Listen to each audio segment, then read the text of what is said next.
Olá, pessoal! Pois é, o Flamengo, aquele time que parecia imbatível em 2025, começou 2026 de um jeito que ninguém esperava.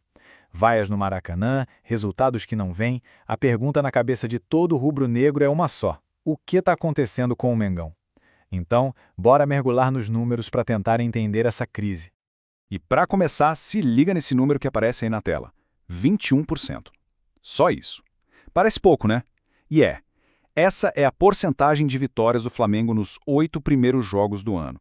Para um time que se acostumou a empilhar taças, é um número chocante para dizer o mínimo. E olha, não é só um começo ruim. Colocando em perspectiva, esse é o segundo pior início de temporada do Flamengo em 25 anos, desde que o século virou. Só tem um ano que foi pior, e é um ano que o torcedor faz de tudo para apagar da memória. Seção 1, um início alarmante. Pois é, a gente precisa entender a dimensão disso. Como é que um time que voava em campo chegou nesse ponto? E tão rápido? Olha só esse gráfico, ele diz tudo. A barrinha de 2026, coitada, tá lá embaixo, em 21%. Agora compara com 2025, no mesmo período, mais de 62%. E se a gente for lembrar daqueles anos mágicos de 2019, 2020, o aproveitamento beirava os 80%. A diferença é um abismo, não é só uma queda, é um tombo feio. Ok, vamos para a anatomia da crise. Já vimos que o negócio é sério. Mas por quê? O que explica essa queda de rendimento tão brusca? Tem uma frase que resume bem o que pode estar acontecendo, e ela diz o seguinte: o maior risco para o Flamengo é a autossuficiência. A ideia é que, depois de ganhar tudo em 2025, talvez tenha batido um certo relaxamento, sabe? Aquela sensação de salto alto, de que o time pode ganhar a hora que quiser, sem precisar se esforçar tanto.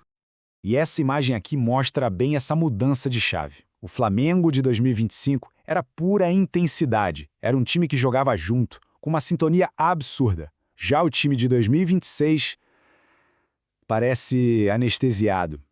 Um time que depende demais do brilho individual de um ou outro jogador e que se mostra muito, mas muito frágil. E essa apatia toda, claro, vira um problemão dentro de campo. A gente vê fragilidades defensivas, o time dependendo de uma jogada individual para resolver. Cadê o entrosamento? Não tem. É um time desequilibrado, previsível, ou seja, um prato cheio para qualquer adversário bem organizado. E por falar em defesa frágil, se liga nesse número: 7. 7 gols sofridos nos últimos 5 jogos. Gente, para um elenco como o do Flamengo que briga por tudo, isso é um absurdo. É um número que acende todos os alertas possíveis. Agora a gente entra em um ponto delicado: os fantasmas de 2002. Porque esse início de temporada não é só ruim por si só. Ele está trazendo de volta uma lembrança muito, muito ruim para o torcedor. A lembrança do terrível ano de 2002. Olha essa comparação, lado a lado. 2026, 8 jogos, uma mísera vitória. O aproveitamento que a gente já viu de 21%. Agora olha 2002, 8 jogos e nenhuma vitória. Um aproveitamento ridículo de 8%. O início atual só não é pior que esse desastre completo. E é essa semelhança que está deixando todo mundo de cabelo em pé.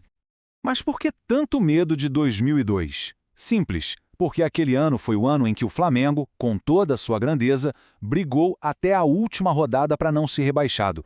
Foi um sufoco, uma luta desesperada para não cair para a Série B. É um pesadelo que ninguém, absolutamente ninguém, quer reviver. E toda essa tensão, essa memória ruim, acabou explodindo. E explodiu onde? Em casa, no Maracanã. Vamos ver agora como a pressão lá atingiu o nível máximo. A sequência recente foi de doer. Primeiro, derrota no Clássico para o Fluminense. Depois, o golpe de perder a final da Supercopa para o Corinthians. E para fechar, um empate com gosto de derrota contra o Inter, em casa. Foi a gota d'água para a paciência da torcida. E aí, a resposta veio. E veio forte. Apito final contra o Inter e o Maracanã, com mais de 50 mil pessoas, veio abaixo em vaias. Foi um recado altíssimo e muito claro. Acabou a paciência. A gente não aceita mais esse futebol. E se a gente olha os números desse jogo, dá para entender a raiva. O Flamengo ficou com a bola 61% do tempo, chutou 16 vezes contra 9 do Inter, mas acertou o gol menos vezes que o adversário. É o que a gente chama de domínio inútil, né? Fica tocando a bola de um lado para o outro, mas não leva perigo nenhum. Irritante. Bom, diante de tudo isso, a gente chega na parte final, o caminho da reação. E agora, para onde vai o Flamengo? O time precisa reagir, e precisa reagir para ontem. O primeiro desafio, o mais imediato, é o Campeonato Carioca. A situação é tão complicada que o Flamengo, o atual campeão, já não depende só dele para se classificar para as semifinais. É isso mesmo, tem que vencer o próximo jogo e ainda secar os adversários. Ficar de fora nessa fase seria, sem dúvida, um vexame gigantesco. A temporada, claro, tá só no comecinho. Mas os alarmes já estão tocando, e muito alto. A grande dúvida é, esse elenco que é cheio de estrelas, vai conseguir acordar?